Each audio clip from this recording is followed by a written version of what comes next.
Ladies and gentlemen, boys and girls, children of all ages, 2901 Production and 48 Media proudly presents to you another round of Ab-So-Lute. I'm your man Marlon. What's happening? It's your man Eric. Hello, and Eric. Today, our first guest of 2020, man. Actually, our second guest overall. Yep. First guest of the year. And probably one of the more talented unknown artists that I know. Agreed. Appreciate that, man.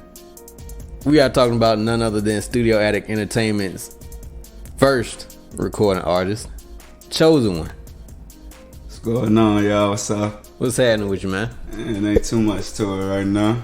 Finally got you down here in the A. Yes, sir. Yes, sir. So we gonna harass you this episode. Alright, man. You know about me a little bit, so I'm gonna act like I don't know nothing. hey, man, it's cool. I'm gonna act like I don't know nothing because the audience don't know nothing. So we gonna do this like you brand new to the world, like you brand new to me. Just bring it, man. Whatever you ain't afraid to know the answer about. I'm act like I ain't never heard none of your stuff before. I'm like, oh, you rap? Like I just got to work and they said, hey, we got an artist for you to interview. Surprise. Which was a surprise because you thought this was just gonna be like another regular podcast episode. Right, man. I thought I was just finna get to tune in, watch y'all do what y'all do, you know? Nah, man, you part of the show. Wrong. Yeah. Wrong. Man, surprise. Wrong. Bro, I don't think anybody could ever say like wrong and you not hear Charlie Murphy. It's just like little stuff over the years in pop culture that like are embedded in your brain. I mean, certain things I said. I agree. It can even be stuff like shit that over the years I done heard, like, you know, when we all been hanging out or whatever. Mm-hmm. Like a lot of times when I hear somebody say doo-doo, I always think about Cherie. Oh, I'm sorry.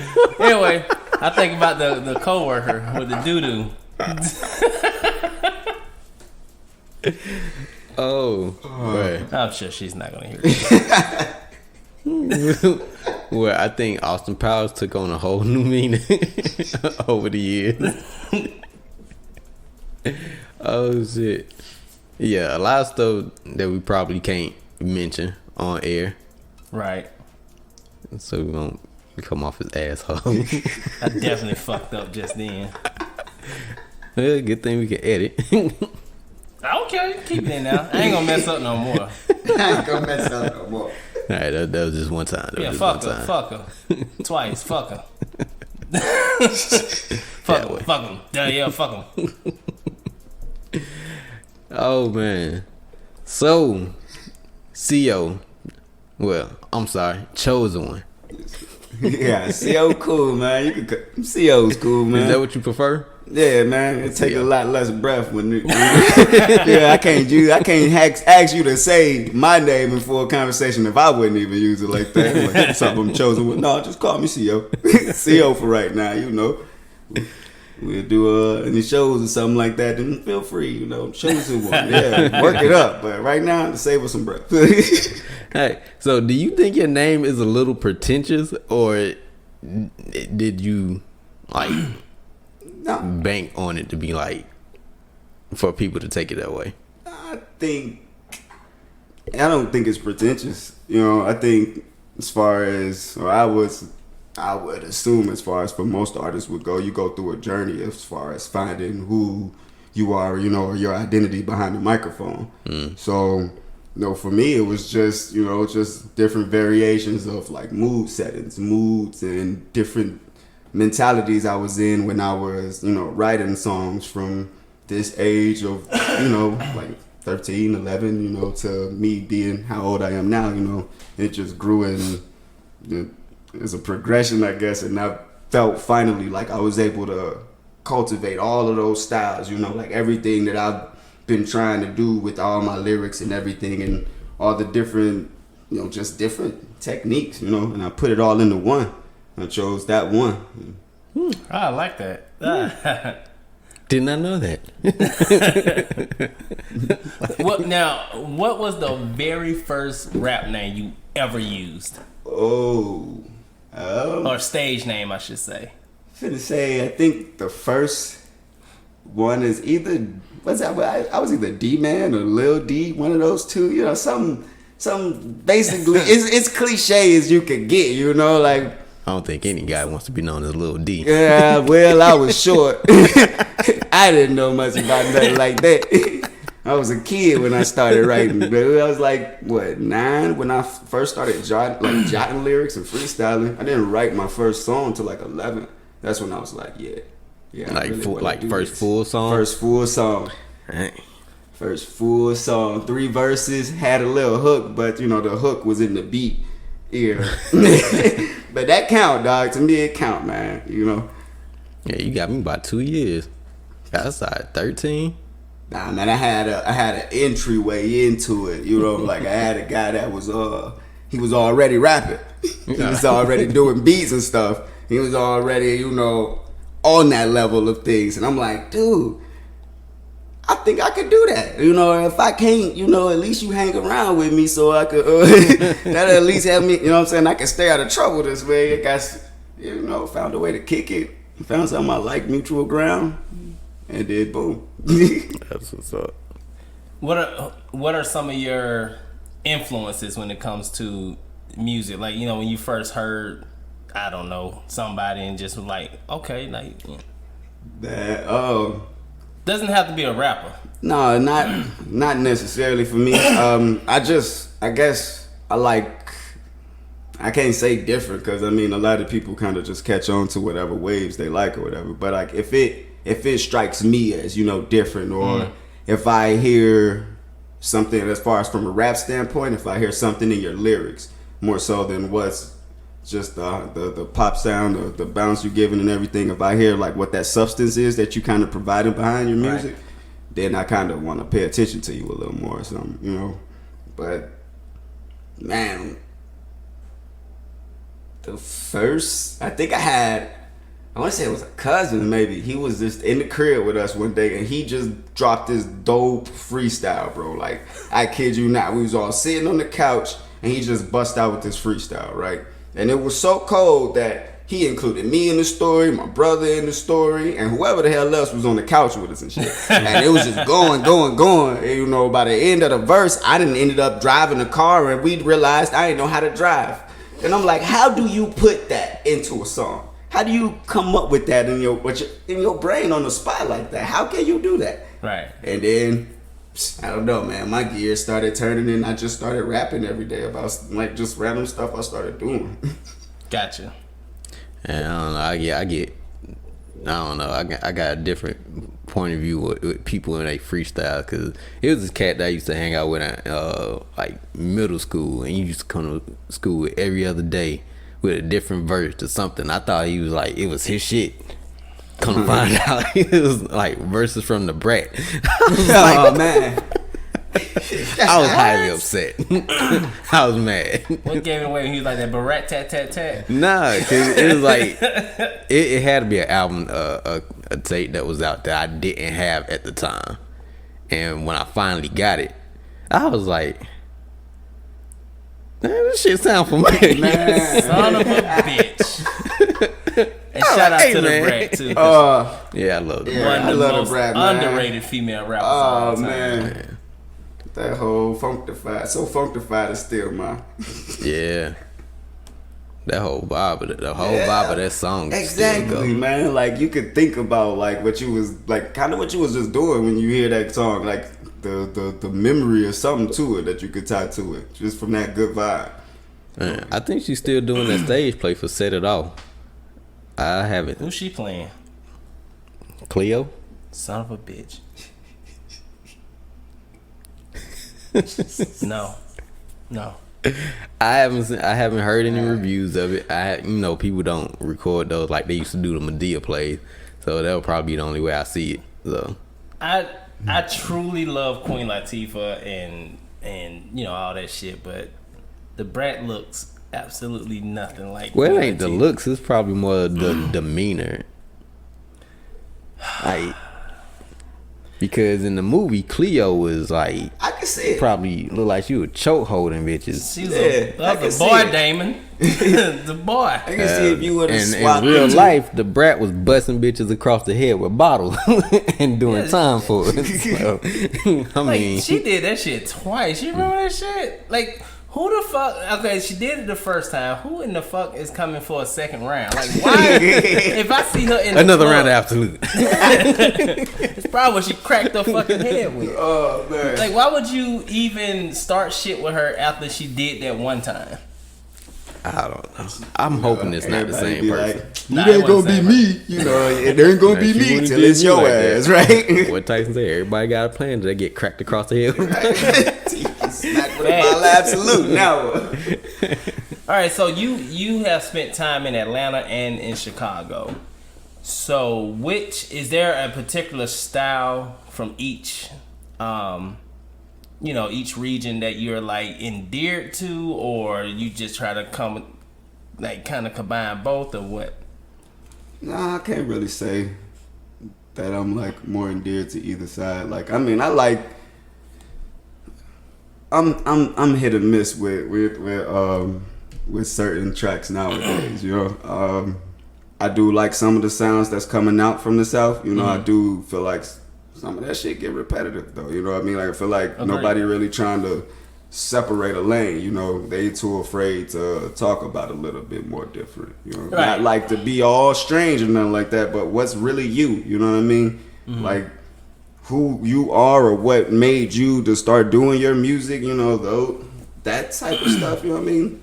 I think they're a little bit afraid to show that right off. They want to be like somebody else's image or something, you know. But that's just my opinion. You can hate me for it. No, I actually agree with you. I think a lot of that, this is just mine, I think a lot of that comes from the type of deals that the artists are signing. Yeah. And it just becomes so cookie cutter, and especially in the South, is, you know, because I always felt like Midwest was always kind of a little bit more lyrical.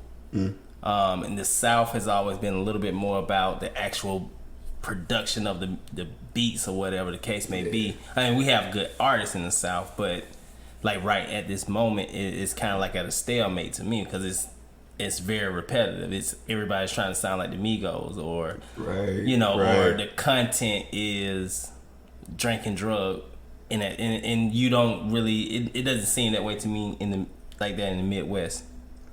Can't say that it's not like that out there either, because I mean, being out that way, you know, you getting pretty much more of the same with that. Really? You know, it's a real, like, it comes along with that drill style. You know, it's just like that's it. Like, that is what it is right now. We out here, we in these streets. We doing what we doing. We young and we living, and that's drugs and whatever else comes with it. Women, like you. I mean, that's just what I hear a lot of. I ain't trying to knock, you know what I mean, but it's artists out there that haven't gotten the ear, you know what I mean? Like, whereas I could talk about them and I could be like, oh yeah, they talking about a bunch of different content, but we don't have no way to really go flash back onto them yet. You know, they don't have enough work out there. There ain't enough attention coming to the area of the Midwest that I was in. Like, I'm in Indiana right now. Like, that's where I normally stay at. You know, so over there, I still feel like that's kind of a different type of style, you know, like they got more of a, I don't know, man, it's just more about the groove, you know, it's like, it puts you in a different type of place, you know, it's like it's got like a not lounge, but you know, you can cruise, you can vibe to it, you know, it ain't always like, boom, we in your face, we gotta go hard, we gotta be like this, you know what I'm saying?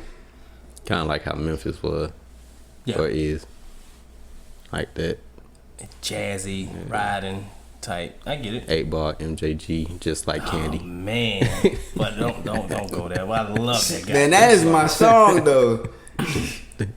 Man. You know what was crazy about that song? Because like I can visualize that song. Like that was some shit. Like even though I mean that's how it was. Like, you know, people like, you know, they get their cars painted and shit, and they ride. You know, they trying to put on a show. Like, Man, visualize that shit. That's what I like though. I like an artist that could take you and put you there, like immediately. Like, no matter what they talking about, whether it is talking about a ride or, you know, they telling some type of wild story or whatever. Like, if they can take me and like I can sit there and kind of just see it in my own way, what y'all saying, I can picture, I can paint that as it goes along through the song. I think that makes like really dope, great music. So when you're writing and, you know, going over tracks or whatever, when it comes to a finished product, what is your goal? Are you trying to get people to go on that visual journey with you, or, you know, are you just trying to get them to move? Like, what is your goal? I guess, yeah, that depends on, you know, I guess the song in itself. A lot of the times I do want to, you know, be able to just paint a picture for you. I want you to be able to just take the shoes I'm wearing, whether they're my own or I'm, you know, speaking from a situation or whatever. I want you to be able to take those shoes, put them on for a second and be like, damn, I never really looked at things like this, or I never really thought about it this way or heard it coming from this way, you know? Gotcha. But still at the same time, I want you to be able to move to my music when you need to move to my music. So I just feel like it's got a timing for it, you know? And I'll just direct it towards that. However the emotion guides me, you know? Gotcha. I'm kind of free in my, I don't know, I just free in my little style of how I do it. Like, I ride off of how the beat speak to me, man. Like, if it tell me, yo, we gotta be serious for a moment, then we finna sit down and we finna sit and we finna listen to this beat, because it's finna tell me something crazy. It's finna tell me a story that I can tell you guys, you know? And I don't know, man. I like the way it take me away, bro. I like the creative aspect of the music, man. I like being able to tell stories. Like, Slick Rick is one of my favorites, just because no matter what he talked about, I was still sitting there like, I know I can see it, you know. And that ability to story tell, man, and I don't know, just put you there, dude. All right, what was the Slick Rick song? A bedtime story. Yeah, bedtime story. Bedtime story. When he grabbed the pregnant lady, I was like, this nigga, I wish I knew who that nigga was. I beat it. Because he grabbed don't grab no pregnant lady. Right, man. You don't mess with no pregnant ladies. That is funny. Every time you hear that song, that one part always piss me off. Like this, nigga. I'm like, I just hope he wasn't black. Man. You know it was. Oh, no. Man. So do you say you have a process that you go through when you're writing something? Do you have to be in a certain zone, or do you just like get a beat and like, but do you have to be in like a certain setting, certain time of day? Like, as far as it being a necessity, no. Like, I can write at any time. Like, I write every day, all the time. Like, that's my 1,000 kicks. Like, I do that same kick 1,000 times every day. I make sure I'm writing something, you know. But like I said, it just plays. My ability to create, I guess, it plays off of surroundings sometimes. Like, the right vibe, the right chemistry around me, or the right producer, you know, working on creating something while I'm right there, you know what I mean? Like, I feel like that plays into each other. We can feed off of momentum and things like that. But yeah, man, it ain't like too necessary for me to have much of anything to go off of. Like, it's so much to say already. So I guess trying to tone it down, not in the sense of dumbing down the lyrics, but like just making sure I'm getting my point across without being so wordy, because you got a lot of things you can say about something. Wordy in what way? Like I mean, like too lyrical, or yeah, like not just even too many words.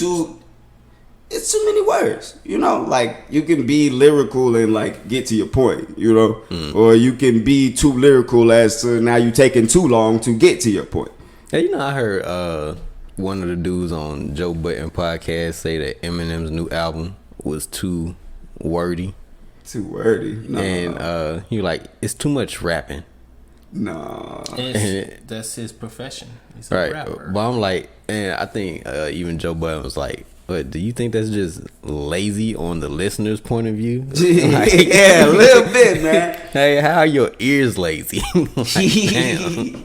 Well, excuse me. I do think that today's consumer is lazy in regards to listening to music. I just think people don't appreciate music like they used to. But why? But why is that? Because it used to be so hard to, like, you didn't have access to it like that. You couldn't. Some people didn't even grow up with the type of music that we listen to now being played in the household. Like, they either had to go somewhere else and listen to it, or they had to sneak a tape from one of their partners. You know what I mean? You had to anticipate that release date. Go to the record store and get wait it. for the song to play on the radio. So you basically saying that they're like society just kind of takes music for granted because it's readily available. Mm-hmm. Yeah, Okay. because like CO just said, waiting for that song to play on the radio. I used to sit there with my at the tape deck with it on pause and record, waiting for that damn commercial break to end.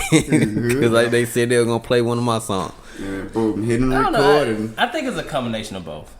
Because like when you take someone like when I know you hate him, well he doesn't hate you, but I know Drake. I don't hate Drake. When Drake first came out, like 12 years ago, whatever it was. I was an advocate for Drake when he first came out, because when he dropped that song with Trey Songz, I was like, y'all gotta hear this song, because it was dope. Yeah, sure. Yeah. I was trying to put people on that song. True. I'm just fucking with you. Man. But my point is, like, if you go from Drake when he first came out to now, I feel like he's thumbed down his ability to appease today's listener. Like, if you go listen to like his albums and shit, it sounds almost like today's rapper, which is fine. But then when he went after, who was that he made Duppy about? I don't remember. Was it? It wasn't the diss song. Was that Pusha T? Was it Pusha T? I think it was Pusha That T. is the only person he had Duppy? beef with. He had beef with Meek Mills too. He did them too. It wasn't me. It wasn't No, me. but It I was don't think it was But Meek if you go on listen Duppy. to it, I don't think that was his best diss song. But if you listen to the content of what he was talking about in there, it kind of reminded you of the old Drake.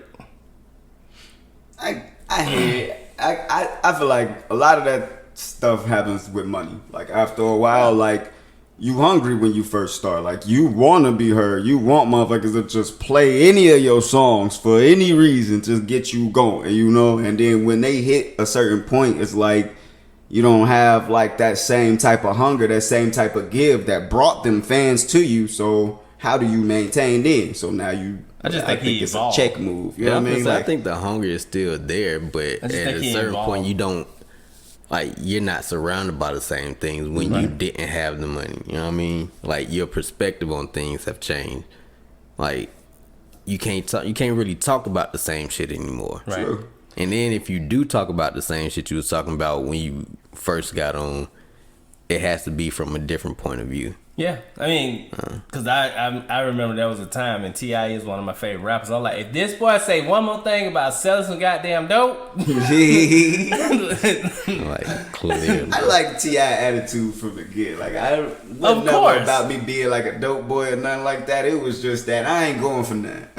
I think it was his delivery for me, because T.I. and Sean Paul from Youngbloods. Yeah, like man. their southern accent, their Atlanta accent when they rap, especially Sean Paul. right? Oh, like man. that shit had me like locked in to what they were saying. I was like, damn. I mean, I was raised here majority of my life, but I was always back and forth from here Right. to Chicago, so I don't sound like I'm from down here a lot. Right. Well, maybe probably to my family I do, but like to me I don't. Mm-hmm. So when I hear that, I'm like, it sounds dope. But now if you just talking, then I'm like, all right. I'm like, all right, talk to you later. Yeah, I was a big Sean Paul fan. I thought he was gonna be like a. I didn't think he was gonna be like a mega star, but I really thought he was gonna be a lot bigger than what he was. I mean, but sometimes when you in a group, man, you get hindered by that because you don't. Well, I don't want to say hindered, but they make a conscious decision not to do other things if it's not both of them. Right. You know what I mean? That's insane to me. That's like if we, when we were doing our thing, if someone said, you know, we're gonna, you know, good job, Marlon C, but we're gonna ride with Eric. I'd be like, shit, go for it. Like, go.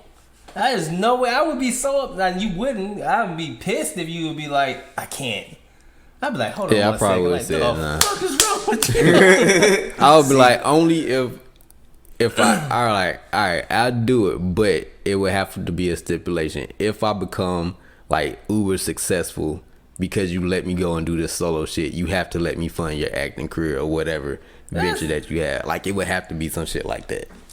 That's whatever. That's fine. But I'm just saying, like, there's no way I would let you turn that down. Like, it's just impossible.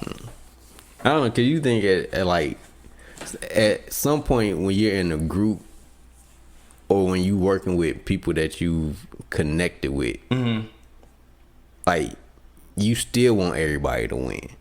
Like, even if you're not doing the same thing that y'all started out doing. So it's like, I'll find something for you to do until we can get you to where you want to be. I'll be your Memphis Bleak. Alright, just playing. Hey, you see the Drink Champs podcast with him on it? That dude getting money. Oh yeah. I mean, Jay even told you that he's the boy that still dude getting money. Right. He said he in his wheel somewhere anyway. I'm telling you, man. Yeah. He said he told Jay-Z, he was like, what he say? I think I can't remember verbatim, but I think he's like, you know what I told Jay-Z when I heard the lie?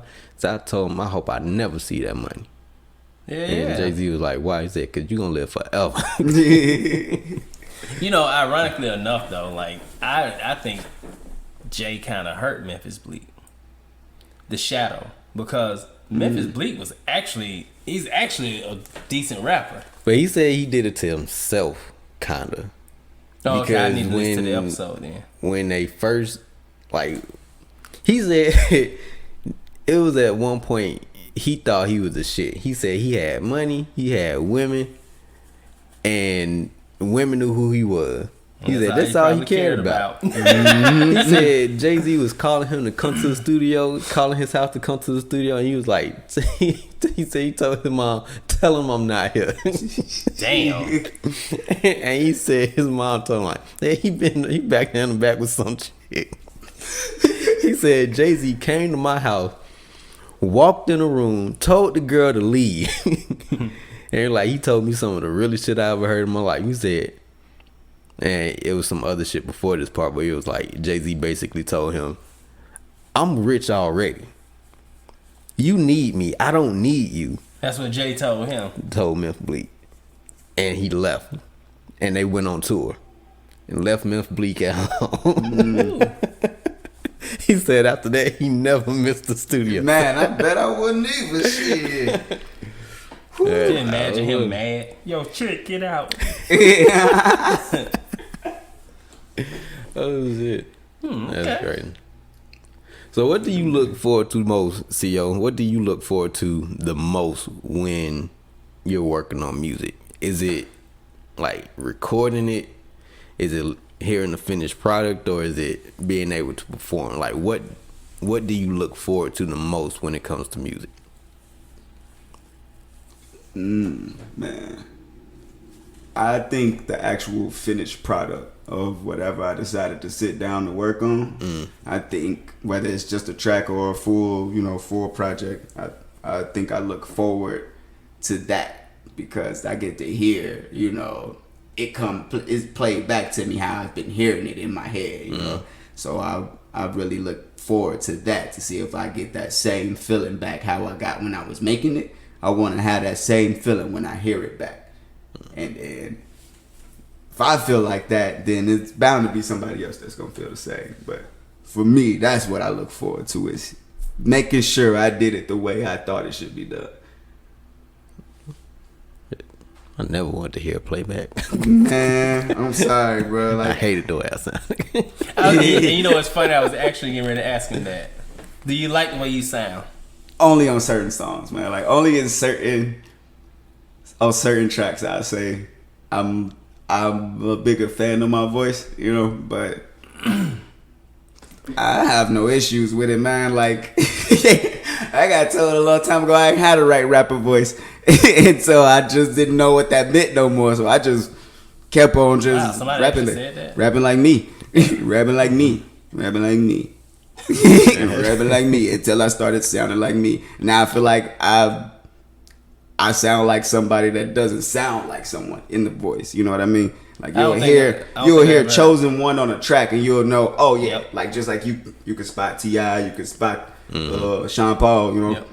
You'll be able to spot me just from hearing my voice. I agree. Definitely agree. Yeah, cause I know sometimes he got this pocket that he get in where it's like it's not uber aggressive, but it's not toned down either. It's like right in between. It's the sweet spot that he get to, and the inflections in his voice when he doing his delivery of some of his songs. I'll be like, right there. That's what you need. I think that's the part when I'm like, I actually believe like what I'm saying. Like that's not like it's not like a performance factor I'm going for, or like no type of I want you to have this reaction. Like, no, I feel like this is gonna come out like genuine as hell. Right. Like, and those emotions and stuff like that, those inflations you kind of get when you have regular conversations with people and stuff. So I feel like that just comes across through my lyrics when I feel it to that level. Do you like performing? I love performing, man. I hope I get to perform forever. Like one of my legs fall off, I just throw that mug on my shoulder and just hop around on the other one for a little while. Use this one as a crutch or something. But yeah, I love performing, man. It's nothing like that feeling, dog. Like you get to see people enjoying themselves. Like that's the biggest thing for me. Like I like that vibe of like people just enjoying themselves. Like I don't know if that's weird. I can go to a bar, have a beer by myself and kind of just enjoy everybody around just doing their thing. As long as ain't nobody trying to upstrap and shoot niggas in this motherfucker, we good. So I like to see people enjoying themselves, one, but to be part of the reason that they are, you know, like to be part of that excitement, that's so thrilling for me. Like that's a rush, bro. Like I feel like the higher they go up, the higher I can go up. Yep. The more you want to give me, the more I want to give you. And if you don't feel like you got it, well, fuck it. I got enough to give you some till you ready to give it back, man. Like, that's what I'm ready for. Like, that's what I love to do. Are you a Jay-Z or you are a Kanye when it comes to performing? Are you stationary or are you mobile? I have a hard time staying still, bro. I think the last performance I did, you probably see me on the camera for like 10 seconds and then I'm out the camera again. Then I'm right back in it because like I'm moving around so much. Like they couldn't pan it out to catch me. They just couldn't keep up, really. That's a Marlon asshole. I remember at the lounge, I was captivated though, bro. Like that stage presence, man. Like I really enjoyed that. Marlon ass was like the James Brown His nigga was always on the good foot, but man. I'm glad he was though, cause I had one where I actually fell while performing, bro. Like that was legit. Like I'm rapping, got the mic in my hand, and they had this little ledge kind of above the stage where like you could kind of step up. You know what I'm saying? And I'm small enough that I could get up there on both feet. So I'm getting ready to step up there. My other foot didn't make it. I go down, but I'm still rapping the whole time, bro. Like boom, didn't drop. Like it didn't drop the mic, didn't drop bar, didn't drop the lyrics. I just bounced back up and I go moving again. And like nobody after the show knew that wasn't part of the act. That's the way it's supposed to be. That's what I'm saying. Like, you ain't supposed to say, I feel for y'all. I feel for y'all. That shit. Now, in his case, he had to stop and say that shit. He fell like 7 feet. 6 or 7 feet, whatever it was. Rich boy. That's like you fall that far, you thinking like you might die. Man, I'm telling you, is you don't expect it at all? You go to take a regular step and then boom. You heard me talking about falling down these steps. Well, that drop ain't even that high. Right. You don't see it coming, dude. Man, that's funny. But I mean, shit, to play it off, I feel for y'all. I feel for y'all. All right, so anybody and nobody at all that has an opinion on the music industry has to answer this question. Top 5 artists. Oh, that's not even fair, man. That's not even fair because it's always fair. It's not always fair. It's always gonna be a debate somewhere. I'm still at the point where I get to check out into older artists that like I didn't know too much about, and like I'm actually like getting into them, so like I don't have. But you can do the top 5 for your generation. Yeah. Top 5 for my gen, like who? It can be a collective. Man. Yeah, because I still tell people that Crazy Bone is one of my favorite artists. Yeah. It's definitely in my top 10, even though people be like, Crazy Bone. Hold on, before you get your 5, right? So, I had told EJ, I met, which one I met? The light one, the really light Lazy. one. I said, E. No, wait, the really light one is Busy. It was Busy.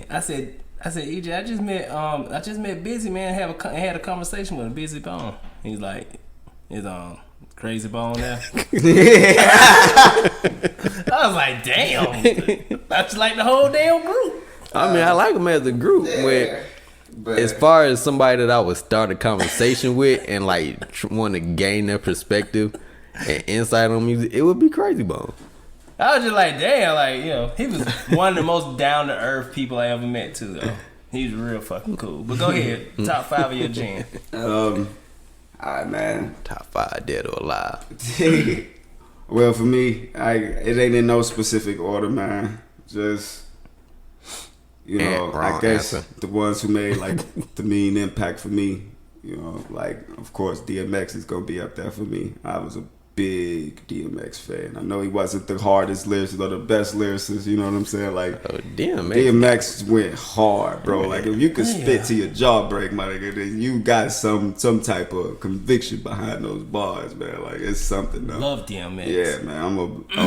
I'm a die hard DMX fan. I can't really split the duo up between Outkast, because I'm a fan of Big Boy and I am a fan of Andre 3000, But can we put them 2 in my 1? Yeah, okay, cool, you know what I'm saying? Because I like... It's your world. Man. I don't know, it's tough for me to pick. A cat that most people don't probably even know about. I'm a fan of a guy named Aesop Rock. Like, that guy is pretty fucking dope. Like, he's got lyrics that's beyond... His vocab is amazing. Like, gotcha. And the way he can stretch it, the way he puts it into songs, the way he puts it into, like, stories or so. It's an underground artist, but, I mean, I think he's really dope. So, someone who had the name first. He older in my... so, I mean, like... I think he might have been around a little longer. It's not Rocky, it's Aesop Rock, like Aesop Fables, those. I know, but names sound so similar today. Yeah. Like, man, Free Ray, Ricky Ross can't even use his own name without folks thinking Rick Ross. So. I know, that's real fucked up. Okay, that's 3. That's 3, yeah. 2 more. Man, I'm drawing blanks, bro. I don't think I got a Rushmore like that. But I said I had DMX, I got Outkast up there, I got Aesop Rock in there. Sheesh. See, because I don't think it's fair to ask you Biggie or Pop. You can't really ask me Biggie or Pop because I haven't had much of an influence. See, I got a song where I actually say like DMX was like my Pac and Andre 3K was like my Big. You know what I mean? Like those guys, they had just I think there was opposite sides of the spectrum. Right. You know, but still their ability to take hold of the mic and take you know, captivate everything, take over the track even, you know. Like I thought that's what made, you know what I'm saying, that's what made me the fan of him that I am to this day. You know? Sheesh, bruh. Yeah, then I can give it up to M then if that be the case, because I did deal with M a lot heavy, but that was outside from I'm thinking more like Infinite M, you know what I mean? Gotcha. Very like, first. Yeah, you know. And yeah, man, I'm gonna put Jay-Z up there. I'm gonna put Jay-Z in my 5, man. Because of longevity, dude. Like the dude just came out and just stayed and then made changes and made the game change his way, you know. He evolved. I mean, Jay's been rapping for almost 30 years, if not at 30. Because I always tell people, the first time I seen Jay-Z, I was in middle school. He came off the Fish Hook. And he was rapping fast. You never seen the video? We gonna find it for you after the show. What, that Sunshine? Nah, no, it was him. It was With Jay-Z Jazzo? and I think it was Jazzo. And Jazzo was rapping because they both used to rap fast, do that, you know, staccato type. Well, it wasn't that, because that's That wrong. like on that Jigga What, Jigga Who. No, it's faster than that. Faster than that? Yeah, it was fast. I think I know what you're talking And then about. like Jazzo's rapping, I think it is Jazzo. He's just rapping and shit. Then Fish Hook come down, Jay-Z holding the Fish Hook, and he's like, da, da, da, da, da, da, da, da, da. And that was like, that had to be like in 91 or 2. I know I was in middle school. That was before me. That's still like I said, man. I get like right as of now, like I go back and I get to like dive into artists that I'm interested in. Like, So you spoke a lot about DMX. Yeah. Rank. Give me his top 3 albums in your eyes. Oh, we.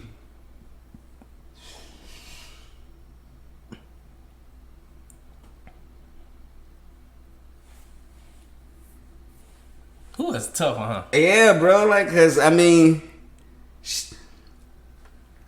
I could take songs from the albums and be like, boom, this is, you know what I'm saying? This is the ones I rock with versus whole albums. You know what I mean? But he went platinum like what, twice in a year, wasn't it? Like that's. I ain't gonna lie. I've never been a fan of Flesh of My Flesh, Blood of My Blood. Nah, man, Dark as Hell. It's Dark and Hell is Hot. Yeah. That's number one. I think that's I was gonna say Dark and Hell is Hot off top. Then there was X. Then there was X. And Um, I don't know. After that, it would be whoever wanted to, whatever album had the best single after that. You know. let's see here. Cause I think he had like Grand Champ. Yep. Oh, Great Depression. That was a good album. But it's Dark and Hell is Hot, and then there was X, was by far the 2 That's best. I gotta try to think of the cover. For which one? Then there was X. It's just the big just X the on big it. X on it. Yeah, that's the one I used to take out your room. Yeah, man. That's funny. Yeah, man. Hey. I just stay away from that Flesh of My Flesh, Blood of My Blood. I know it went platinum though. Flesh, blood of my blood. I remember I bought that CD. I threw it out the car. I give everything a chance because sometimes sonically it's not like what I want to hear. It's not what I'm expecting. So I have to go by lyrics. And then if I can't find nothing from that, then I just be like, okay. Well, I just listen to it that one time and then that's it. Well, I think back then, I think that I was probably a little bit more stuck on like certain styles I mean, I love DMX because I love It's Dark and Hell is Hot, but I felt like it was repetitive. Like it was like the same fucking CD from It's Dark and Hell is Hot. But like I was just the type of, back then I was just the type of person I didn't really give music the chance that I would as I got older, especially when as you start to do music and you want somebody to get your shit a chance. Like, I guess I better listen to this. Yeah. So, I could just imagine walking down the street and seeing our single like sitting on the sidewalk. I'd be crushed.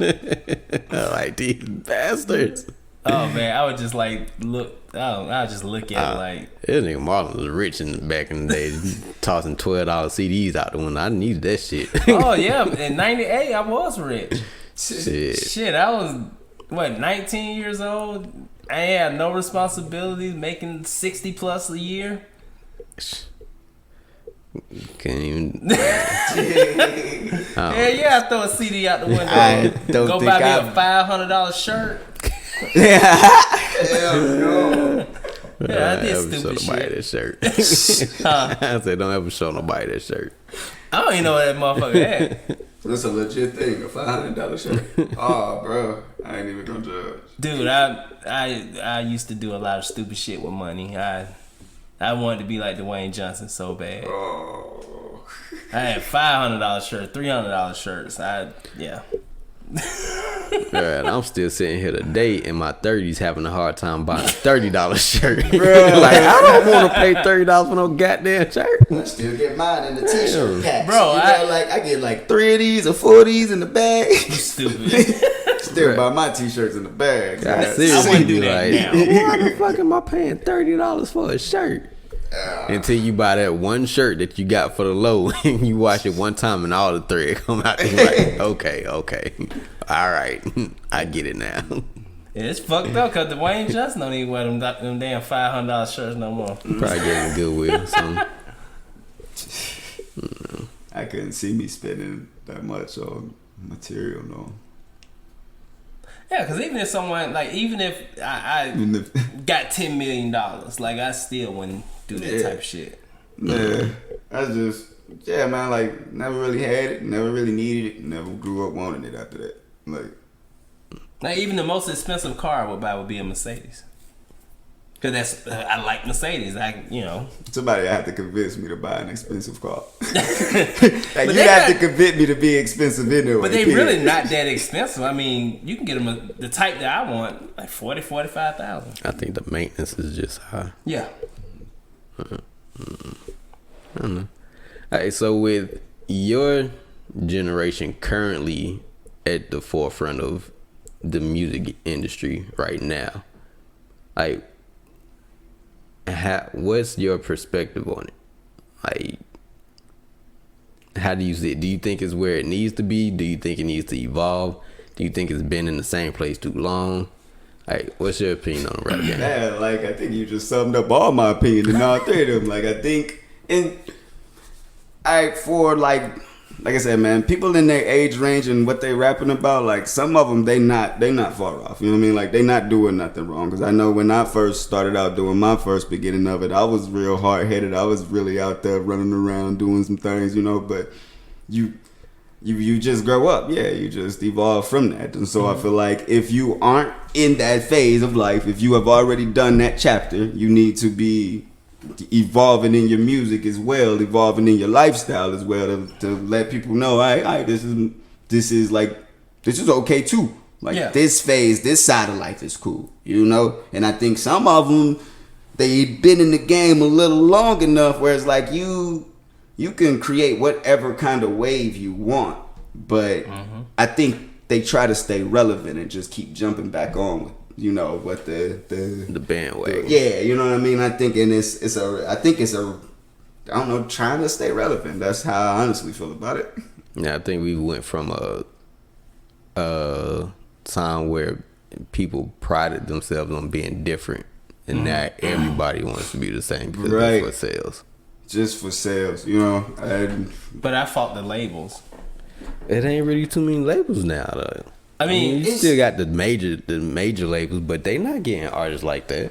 But the only reason I say I fought the labels because I just feel like the deals that these rappers sign, it just makes them say, well, shit, this is what's working, so I got to do what's working so I can get something. I mean, it's really weird to see certain artists. Like I won't say who, but I remember looking up artists their net worth, and they've been at it for a hot second. And it was just like, and they're popular in today's time, and I was just like, damn, they only worth like $4 million, and they've been like banging out number one hits. And it's like $4 or $5 million or whatever it was. I was like, wow. But the rumor is they on a 360. Yeah. See, chances. And then even with your little bit of change like that you getting from out of that, what are you doing with that? Like, how are you using that to improve your own net worth? You know what I mean?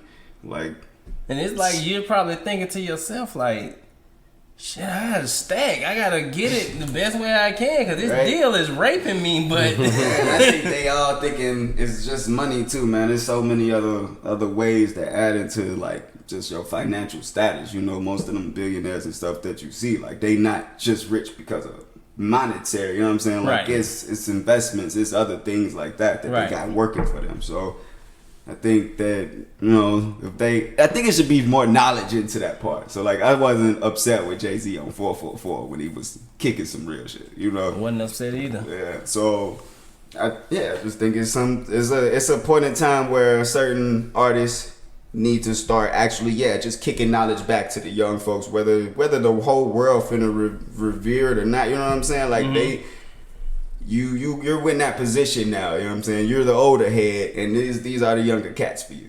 And you wanna see them do better for real, you wanna keep the whole team winning or whatever, then shit, man, speak up on some of this stuff. Don't be afraid to.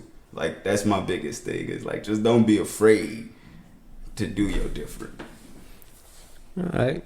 We're gonna switch subjects real quick. So, CO, you have a single out called "I Does It" that dropped fourth quarter of last year.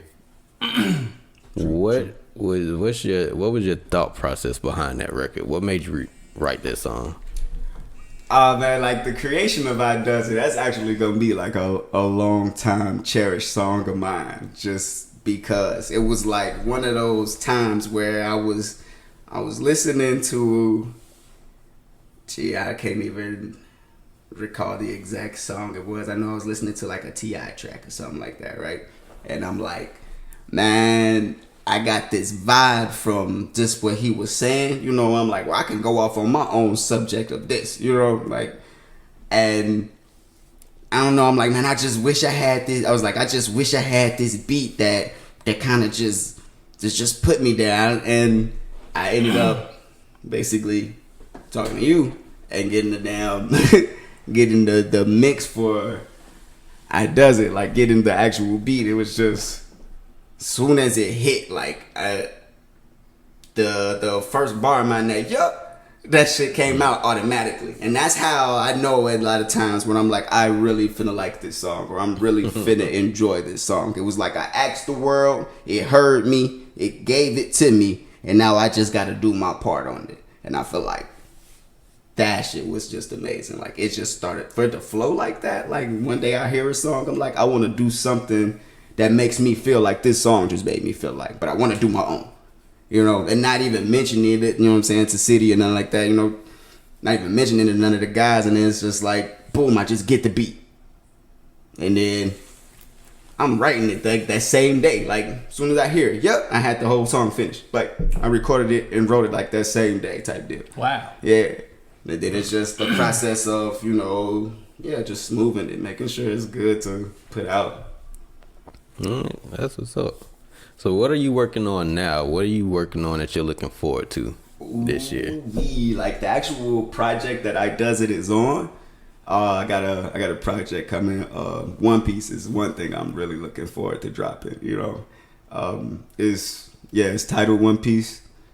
Maybe like just the EP or so, but it's gonna be very, very different, very, very different in its ways as far as, you know, what beats and you know, the content that I'm gonna be kind of talking about. But the references I make, I use one of my favorite like anime shows, you know, the actual One Piece show. Like, I end up taking a lot of a lot of real life. You can get a lot of real life perspective, I guess, from it. Like I don't want to just be like, you could watch anime and it'll just teach you life lessons, you know. But like certain things that they say or certain moments on certain things, you know, it can be an anime show, it can be some random show you watching or some random stranger. Like certain things get said or you see an action or, you know, you can identify with that, you know. And so I kind of just always had this playful imagination as a kid, you know, and I was able to just take myself and put me into that show with my own life situations, you know what I mean? And like what I started doing with the songs then was the same thing. I'm taking this real life stuff and I can put it into this song and compare straight to this show if I wanted to, you know? That's dope. It just felt like it opened up a lane for me to even feel a little more free. I didn't feel restricted before, but now I feel like I'm even more free. So I'm really excited to get that out there. You know, it's under works. It'll be coming soon enough, but I want to get that out there this year. Man, just be expecting more singles from me. Like just as much content as I can provide you guys. You know, I'm really hoping to just start, you know, getting it more out there, getting it into the listeners' hands, and you know, seeing what kind of reactions and interactions I get from them. Nice.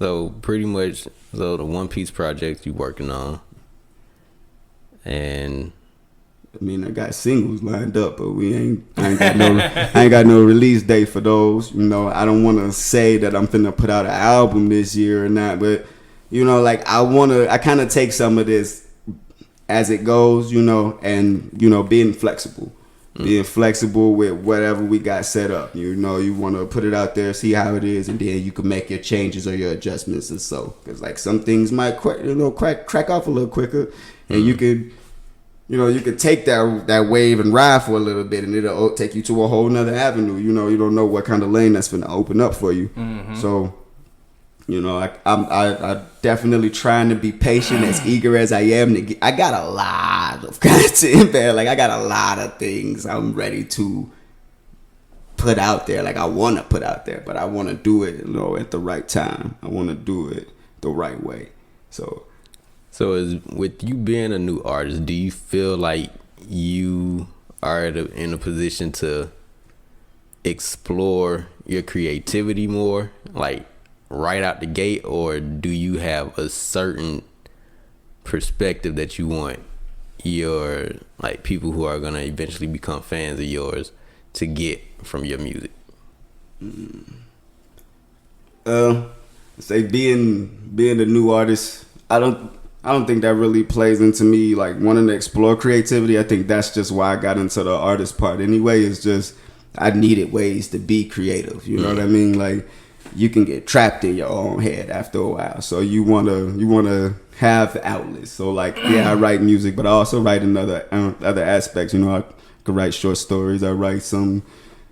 You know, I just write. You know, I do different things. You know, for that creative part. But I do feel like you do have that freedom though to kind of just be like, boom, this is who I am and this is what I do. And I think, you know, at this point in time, it's like it's the best time for me to tell them it's the worst thing to do is try to put me in a box. Like try to think that I'm finna be this style of artist or I'm finna have this type of music just coming out. Like I just want you to be like, I know he finna bring something and I'm finna fucking love it.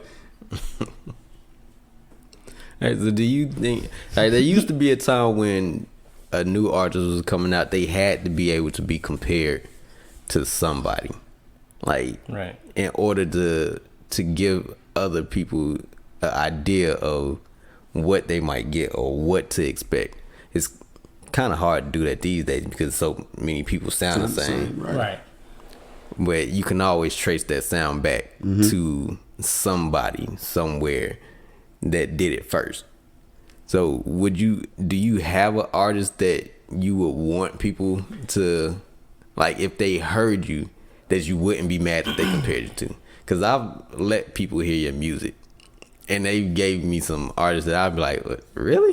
Yeah, I've let people hear some of my things, and I've got that reaction too. I'm like, really? I sound like that to you? Like, I won't tell them it's me. Like, I used to do that to people a lot. Like, I'll be playing a song that they know, and inside the playlist, I'll slip my little song in there and just see what the reaction gonna be. And they'll be like, man, this sound like such and such. Who this? And then I'll probably tell them it's me. If they like, this hit. But if they like, this suck, I'm like, yeah, this is that dude you said. This is him. No. Well, who are the artists? Who are the artists that you've been compared to? Oh man, it's like been a crazy spectrum, bro. Like I've had people tell me that he sound like Lupe. I was gonna say I've heard of Lupe. I've got what's that guy? Corey Guns. I can see someone saying that. I've got a Wayne comparison every once in a while. I got quite a few, you know, like, and I'm not that's not like a brag point for me, because like I said, I want to be chosen, you know, like I want you to hear it and be like, oh yeah, that guy. Eventually, I'm gonna be that name you comparing somebody else to. Right. I don't really get upset when you do find somebody that you can compare me to, because most times they're finding some artist that they like in their head, you know, or they kind of content with, you know, that they can listen to. So when they say, oh, you remind me of such and such, I'm like, you know, you can have your opinion, let it go with it, you know. But yeah, I don't have like a set artist. I'm like, you compare me to this guy and compare me to that guy. That's a good way to look at it. Like what you just said, I never would have thought of that, because I used to hate when people say I look like someone or I sound like someone. But that's a good way to look at it. They're just trying to formulate how to tell you sound good. Yeah, you know, I figure it's like a certain way of endearment that some people don't really know how to express it. You know, like they might be even intend for it to be a compliment, but you might not rock with that artist as heavy. So now you like, you insulting me a little bit, but I don't want to take that from nobody. Like, it's not the same as if somebody heard your music and were like, "Oh, you sound like Vanilla Ice." Oh no, that's completely different. Right? You like what? Wait, what? Man, you sound just like Wayne. Lil Wayne? No, Wayne Wee. Like, sound like you killing children. Oh no, that's fucked up. Oh man. All right, so I've had to, I've been trying not to be biased in doing this interview, because I mean, you know. Yeah, I understand. Yeah, I mean, so, listeners should know by now. Like, it's Studio Attic, you know what I mean? Say what you feel. First recorder. I mean, you know, he our artist. Yeah, man. But it's different. You ain't gonna brag. I'm gonna brag in a minute. I don't know. Yeah, I'm not the bragging type. But every time you hear us mention Chosen One, CHO, Studio Attic Entertainment, is not a big company, but I definitely put a lot of faith in you as an artist. I never tell you the expectations that I have for you, because I don't want you to feel like you got the weight of the world on your shoulders at that point. You know what I mean? I just want you to be free to do what you feel. So that's just like from a brother and a business owner's point of view. I don't want you to be like, I don't want to put that type of pressure on you. So just continue to do what you do. Just find your lane, find your voice. Like, whatever you want to work on, hey, I'm here to support that. Yeah, man, appreciate it. I think that, and that right there, man, that's something that plays into the creative aspect, man. Like, you gotta, like, for me, being Studio Attic's first recording artist, like, it ain't like I got the, like, I ain't gonna say like the weight of my world, but like the weight of the world on my shoulders, but it feels like I have the right time to represent now. You know what I mean? Like, I have a reason to, when I write some, because you've heard some of my lyrics and how, like, how cocky I could sound, you know? And I don't know, like, for me, I feel like it's the right time, it's the right way to do it, because I feel like that's like the force we come with. You know, I feel like I have that ability to talk about us on this level, how I see us in like from now and the years to come, you know.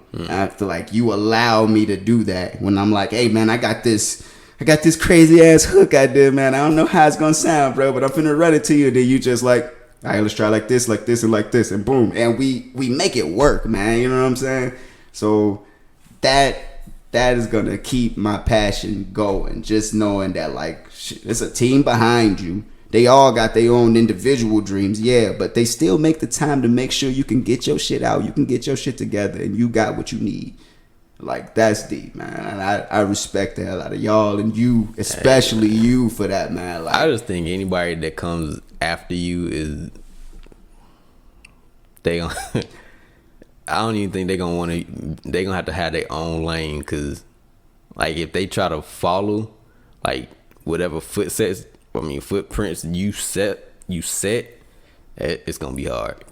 I appreciate that, bro. That's humbling for me, man. Like, cause I don't think I'm a talk about myself too much on the level where I'm like, I'm up here, I'm in the super tier unless I'm on a track. You know what I'm saying? Like, I let it be known that I do feel like I belong. I'm certain, like I do belong up there. Like, my lyrics, my content, all of that. Who I am is just all of that. Like, it's worth it. You know what I'm saying? Like, I put it all into this. You know what I mean? Like, I put it all into these songs, all into the off time that don't nobody see. I'm that guy that's up 2-3 o'clock in the morning writing down in my notebooks, moving my lyrics around, and I'm that guy that's just trying to train and hone my craft, and I just want that to come out. Like, you know what I'm saying? I want people to understand that part too. Like, that's all love. This is all passion from me. Like, whether the song is crazy wild or if I'm just mad chill, it's all love. It's all passion. All right.